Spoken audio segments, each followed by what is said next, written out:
The Star Trek franchise returned to the silver screen with its highly successful 2009 reboot of the same name, but a decade later, the whole series seems to be stuck in limbo. But just how did it all go so wrong so fast? Part of the beauty of the Star Trek universe is how many different takes, visions, and ideas fans are able to see applied to the classic wagon train in space formula. Over the decades, many different people have taken the helm, each with their own style of cinematography, concept of characterization, and visual flair. Some love J.J. Abrams' slick take on the Enterprise and her inhabitants, while some prefer Gene Roddenberry's original work, and others are Deep Space Nine diehards. And the wonderful thing is that they can actually coexist. Everyone has their favorite director, just like everyone has their favorite captain. But there is a downside to this directorial shuffling, and it's part of the reason the films have run aground in the way that they have. Star Trek IV has changed hands more than once. Quentin Tarantino and S.J. Clarkson were both rumored as directors at various times. Then a confusing pseudo-clarification was made, stating that Clarkson's movie would be separate and released before Tarantino's. Multiple writers and producers were named, changed, and named again. No vision was ever truly able to coalesce between any of these creators, and the fans had nothing to center their excitement around. I can see no appeal in either option. Believe it or not, neither can I. Now the project has fallen apart entirely, and no one is even really certain what might have been, since the film was never able to settle around any one team or vision. It just proves the old adage right: you don't want too many captains on the bridge. 2009's Star Trek was a box office smash as well as a critical darling, garnering a solid little fandom of its own, full of fans who were more than willing to see more of the Enterprise's new adventures. The sequel, Into Darkness, was unable to recreate the success of the first film and constituted a step down for the franchise both critically and commercially. But it wasn't a real failure, and so the Hollywood wheels kept turning, and Star Trek Beyond was released. This film was a further step downwards since it underperformed at the box office and ended up lost in the midst of its competitors. The writing was on the wall. Star Trek was traveling a downward trajectory that showed no signs of changing course anytime soon. A movie as great as the first Star Trek could turn anything around, of course, but great movies aren't easy to make, and evidently the executives who hold the purse strings didn't want to take a risk. Star Trek IV was a gambit, and nobody could guarantee that it would pay off.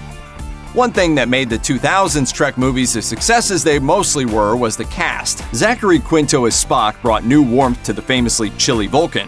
Zoe Saldana was a quippy wonder as Lieutenant Uhura, and even the smaller characters proved to be nothing less than outstanding. People love Star Trek for a lot of reasons, but there's a reason the debate always comes down to favorite captains, because fans are ultimately in it for the characters.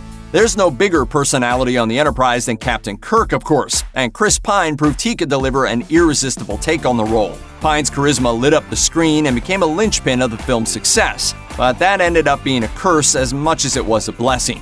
Star Trek IV endured months of rumors about casting turmoil, and in August 2018, it was revealed that talks to secure Pine for the project had fallen through. There's no Star Trek without Kirk, and no Kirk without Chris Pine, so now there's no Star Trek at all.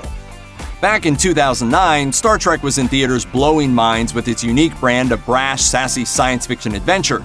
But back then, the world wasn't used to that sort of thing. Iron Man was only a year old, and the scale and depth of the Marvel Cinematic Universe as it exists today was still just a twinkle in Kevin Feige's eye. The idea of a talking raccoon with a tragic backstory and a fondness for oversized weaponry was practically laughable, and no one even knew who Kylo Ren was yet. Geek had yet to become chic, and Star Trek was pretty much the only game in town. Nowadays, however, everyone knows who Rocket Raccoon is, and Saturday Night Live is making jokes about vibranium. It's locked. Maybe if you had some vibranium, it would open. Say what?